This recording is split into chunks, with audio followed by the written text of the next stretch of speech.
It was late in the afternoon when Mr. Utterson found his way to Dr. Jekyll's door, where he was at once admitted by Poole and carried down by the kitchen offices and across a yard, which had once been a garden, to the building which was indifferently known as the laboratory or the dissecting rooms. The doctor had bought the house from the heirs of a celebrated surgeon, and his own tastes, being rather chemical than anatomical, had changed the destination of the block at the bottom of the garden. It was the first time that the lawyer had been received in that part of his friend's quarters, and he eyed the dingy, windowless structure with curiosity, and gazed round with a distasteful sense of strangeness as he crossed the theatre, once crowded with eager students, and now lying gaunt and silent, the tables laden with chemical apparatus, the floor strewn with crates and littered with packing straw, and the light falling dimly through the foggy cupola. At the further end, a flight of stairs mounted to a door covered with red baize, and through this, Mr. Utterson was at last received into the doctor's cabinet.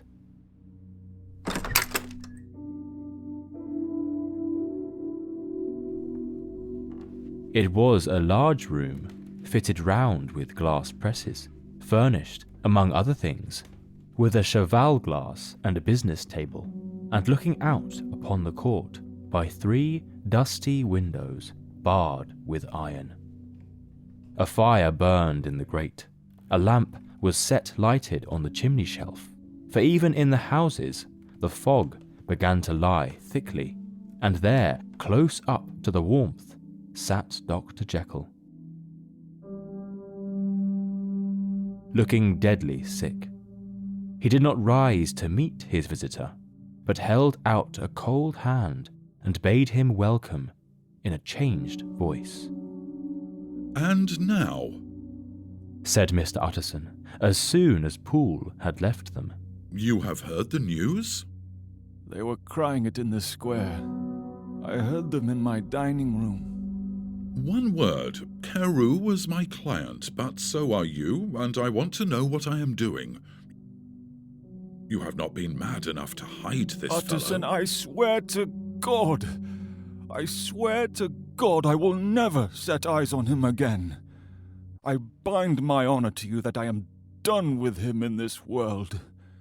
It is all at an end. And indeed, he does not want my help. You do not know him as I do.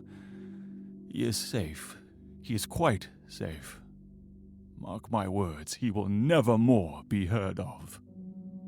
The lawyer listened gloomily. He did not like his friend's feverish manner. "You seem pretty sure of him, and for your sake I hope you may be right. If it came to a trial, your name might appear." I am quite sure of him. I have grounds for certainty that I cannot share with anyone. But there is one thing on which you may advise me. I have received a letter, and I am at a loss whether I should show it to the police.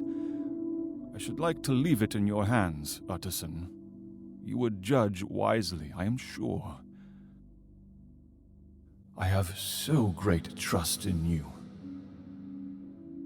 You fear, I suppose, that it might lead to his detection. No. I cannot say that I care what becomes of Hyde. I am quite done with him. I was thinking of my own character, which this hateful business has rather exposed. Utterson ruminated a while. He was surprised at his friend's selfishness, and yet relieved by it. "Well, let me see the letter." The letter was written in an odd, upright hand, and signed Edward Hyde, and it signified, briefly enough, that the writer's benefactor, Dr. Jekyll, whom he had long so unworthily repaid for 1,000 generosities, need labour under no alarm for his safety, as he had means of escape on which he placed a sure dependence. The lawyer liked this letter well enough. It put a better colour on the intimacy than he had looked for, and he blamed himself for some of his past suspicions. Have you the envelope? I burned it, before I knew what I was about, but it bore no postmark. The note was handed in. Shall I keep this and sleep upon it? I wish you to judge for me entirely. I have lost confidence in myself.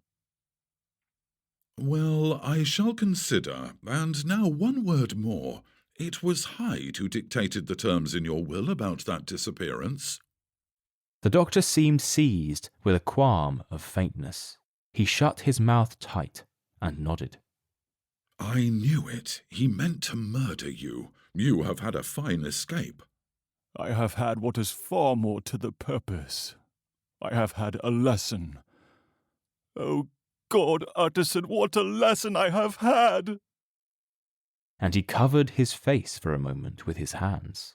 On his way out, the lawyer stopped and had a word or two with Poole. By the by, there was a letter handed in today. What was the messenger like? But Poole was positive nothing had come except by post. This news sent off the visitor with his fears renewed.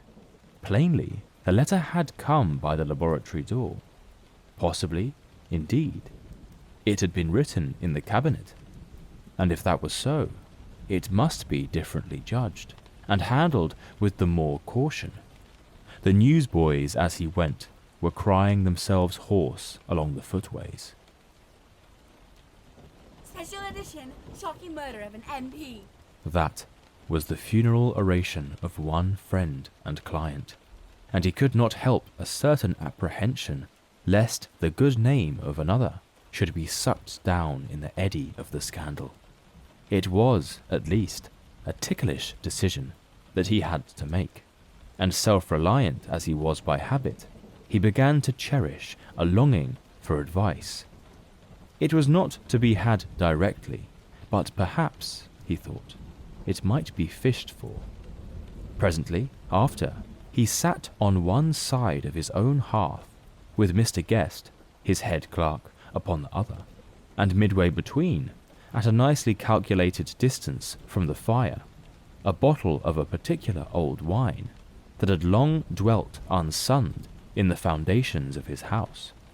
The fog still slept on the wing above the drowned city, where the lamps glimmered like carbuncles, and through the muffle and smother of these fallen clouds, the procession of the town's life was still rolling in through the great arteries with a sound as of a mighty wind. But the room was gay with firelight. In the bottle, the acids were long ago resolved. The imperial dye had softened with time, as the colour grows richer in stained windows, and the glow of hot autumn afternoons on hillside vineyards was ready to be set free, and to disperse the fogs of London. Insensibly, the lawyer melted. There was no man from whom he kept fewer secrets than Mr. Guest, and he was not always sure that he kept as many as he meant. Guest had often been on business to the doctor's. He knew Poole. He could scarce have failed to hear of Mr. Hyde's familiarity about the house. He might draw conclusions. Was it not as well, then, that he should see a letter which put that mystery to rights? And above all, since Guest, being a great student and critic of handwriting, would consider the step natural and obliging. The clerk, besides, was a man of counsel. He would scarce read so strange a document without dropping a remark, and by that remark Mr. Utterson might shape his future course. This is a sad business about Sir Danvers. Yes, sir, indeed. It has elicited a great deal of public feeling. The man, of course, was mad.